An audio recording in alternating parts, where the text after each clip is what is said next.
Hello and welcome back to the CineClub podcast. This week we spoke to Dr Dan Kilvington about his recent screening of The 13th, a documentary film on Netflix about the justice system in America and its exploitation of the black community. Now over to my co-host Matthew for the interview. So firstly, Dan, why pick this film in particular? Was there anything that drew you towards it? The 13th is an amazing film for me. And I remember the first time I watched it a few years back when it was out on Netflix, and it was quite eye-opening and shocking in a lot of the things that it kind of puts forward.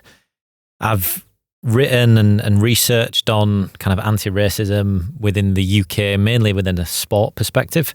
But I have also published a lot of work on kind of American sports as well. I've kind of looked at online racism in ice hockey and basketball and those types of things. So I have explored the US perspective and context around racism and discrimination. And the film, even though I was aware of some of the things, reading work like Ibram X. Kendi, Stamped from the Beginning, and How to Be an Anti-Racist, reading that kind of work. But Ava Du Vernay, the director of the film, such a fan of what she does and her work and the messages in that as well. So I think the reason why I've chosen it is because I'm a big fan of her work. I think it's an amazing documentary and very eye-opening for people who may not have thought about the legacy of slavery, for example, and how that's fed into different systems from mass incarceration to Jim Crow. So yeah, I think I've picked it because I'm a big fan, and I'd like other people to watch it as well who haven't seen it, to kind of learn from what's been told in the story. So the film originally came out in 2016, but Netflix made the film available on YouTube for free in April 2020, just 1 month before George Floyd was murdered. Do you think that's important that it was released on YouTube during such a turbulent time in American society? I imagine, and I don't know the stats on this, but I assume that many people would have watched that film on Netflix or YouTube, and it's a good thing that it was made freely available on YouTube, especially around that time, a tragic moment in US history, and at a time when the pandemic was in full swing.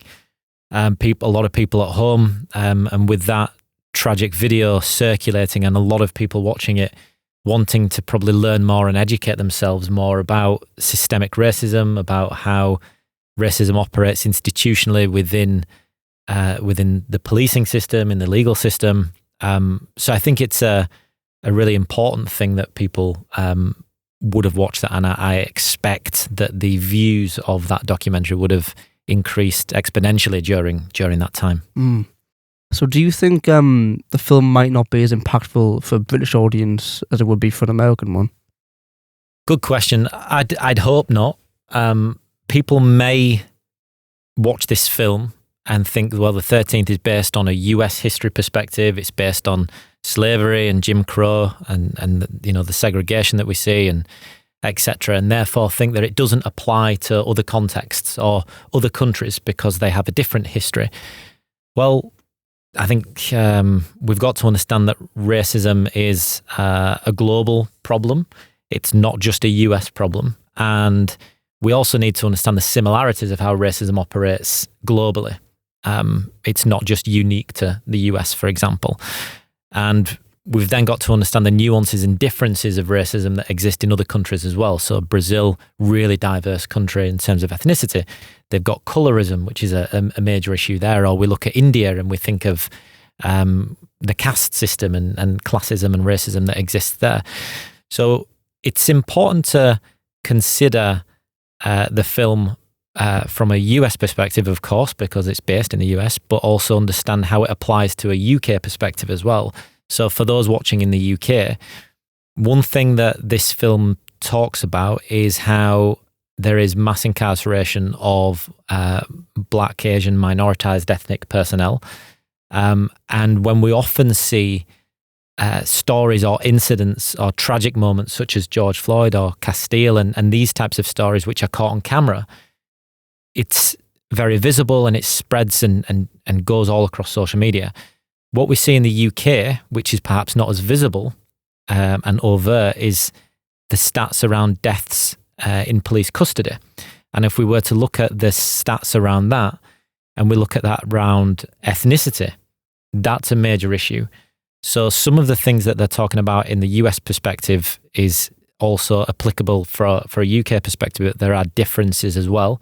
And for those who are curious and inquisitive about some of the things that are discussed in that film, it would be great to see people do some additional extra research to figure out how it applies to the prison system, for example, in the UK, where we similarly have a lot of problems and institutional biases and systemic racism that exists here as well. Interesting. So the film explores the case of the Central Park 5 in 1989, as well as covering Donald Trump's involvement in the case. Do you think it's maybe a warning regarding the role of powerful figures such as Donald Trump can play in situations such as this one and the way they're treated? Yes. And the Central Park 5 case is a really interesting case and a scary case in terms of trying to convict the innocent 5, which we saw with Donald Trump trying to bring the death penalty for these 5 young men. It also shows the power of celebrity figures, and this is before he went into the political world.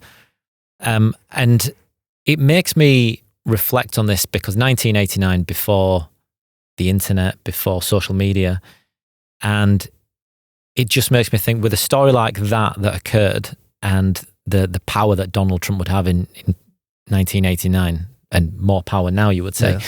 But we see a load of political actors and influencers and activists out there who are potentially right-wing or far right-wing, spreading their messages and inciting violence upon certain groups based on their protected characteristics, whether it's their race, ethnicity, religion. And we look at big influencers around that right now, such as Tommy Robinson, and we see the Southport case in the summer. And when people jump on this and start trying to fuel this incitement and negativity towards a certain group, it's massively problematic. So that question is interesting because 1989, before social media, what would have happened if social media existed back then? I think the furore surrounding it would have been even more intense.